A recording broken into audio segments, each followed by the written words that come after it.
from the Lakeside Newsroom of the Henrico Citizen, your hometown news source since 2001. This is the Henrico News Minute with publisher Tom Lapis. Henrico voters overwhelmingly supported the redistricting plan that narrowly passed statewide last night. And details about a number of road and sewer projects happening throughout the county. We'll tell you about those stories and more in today's Henrico News Minute. It's Wednesday, April 22nd, 2026. Headed up to a high of 77 today under sunny skies early, but a chance of rain later this afternoon. The News Minute is brought to you today by CDIC Driving School. And now for the news. Virginia's controversial redistricting plan passed narrowly last night by about 89,000 votes statewide, 51.5% to 48.5%. Just about 3 million voters cast their ballots in the election, which will shift the boundaries of all 11 congressional districts in the state. 10 of the new 11 districts would favor Democrats. Currently, Democrats hold a 6-5 advantage in the state. Democrats statewide have framed the election as a chance to push back at efforts by the Trump administration to shift the boundaries in other states to give Republicans an advantage. But state Republicans have called the gerrymandered efforts unfair.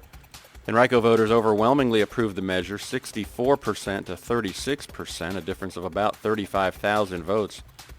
The Virginia Supreme Court still could reverse the plans, so stay tuned.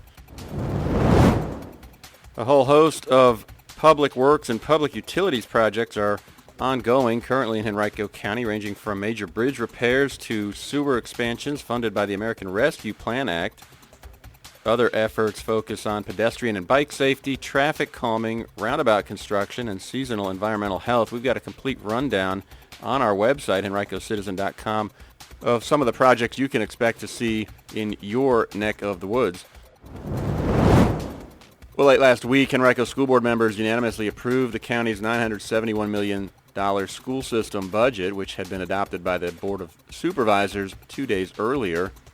That proposed budget allocates about $4.2 million less to the schools than the school board's initial proposal, endorsed by board members back in February, would have. The county's budget also provides immediate funding for 91 new staff positions rather than the 153 new positions initially proposed by school system leaders.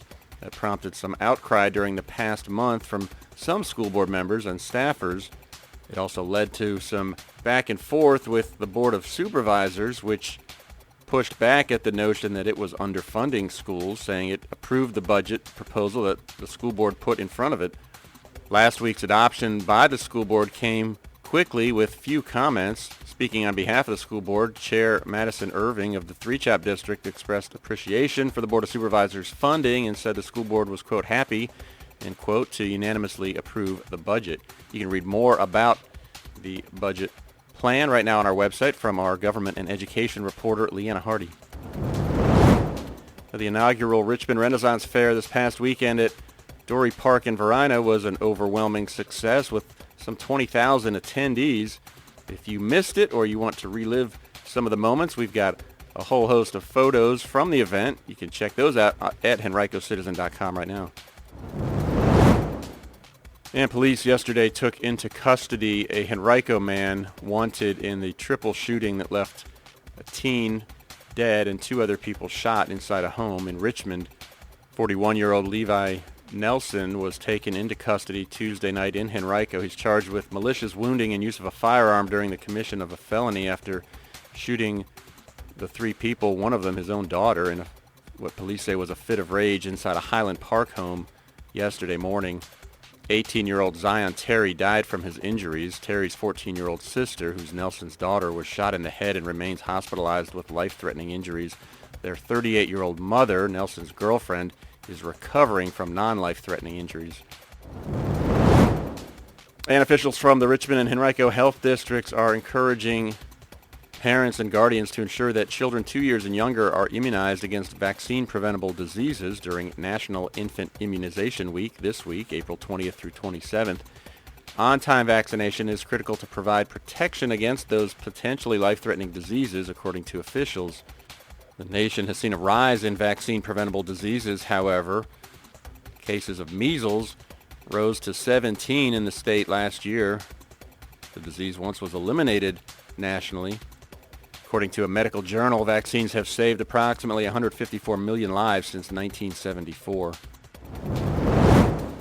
Today's Henrico News Minute has been brought to you by CDIC Driving School. CDIC Driving School has proudly served the Metro Richmond area for nearly 25 years, helping teens and adults navigate DMV and court-required courses.